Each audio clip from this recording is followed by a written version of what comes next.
The Story of Ruby Bridges by Robert Coles, illustrated by George Ford.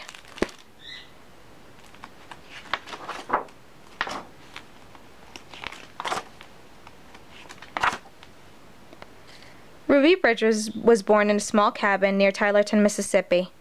"We were very poor, very, very poor," Ruby said. "My daddy worked picking crops. We just barely got by.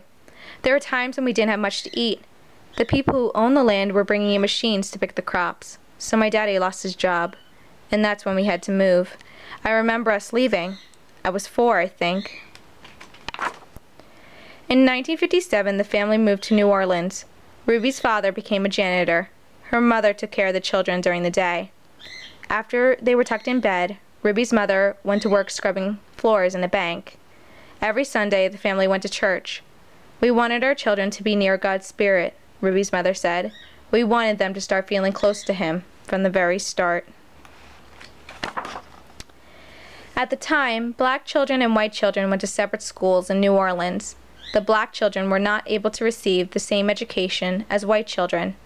It wasn't fair, and it was against the nation's law.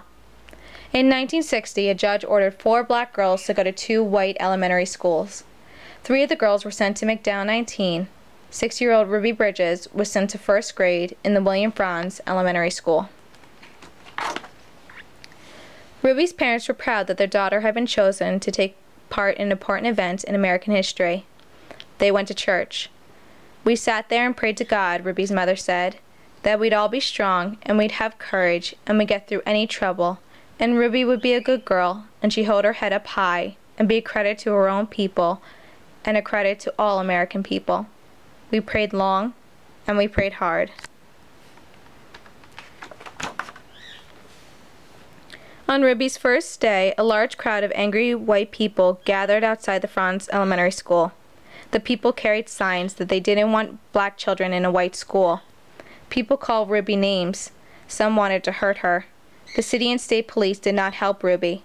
The President of the United States ordered federal marshals to walk with Ruby to the school building. The marshals carried guns. Every day for weeks that turned into months, Ruby experienced that kind of school day.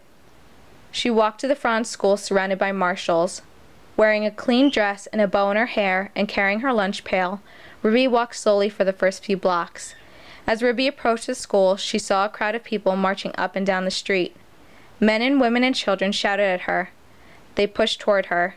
The marshals kept them from Ruby by threatening to arrest them. Ruby would hurry through the crowd and not say a word. The white people in the neighborhood would not send their children to school. When Ruby got inside the building, she was all alone except for her teacher, Miss Hurley. There were no other children to keep Ruby company, to play with and learn with and to eat lunch with. But every day Ruby went into the classroom with a big smile on her face, ready to get down to the business of learning.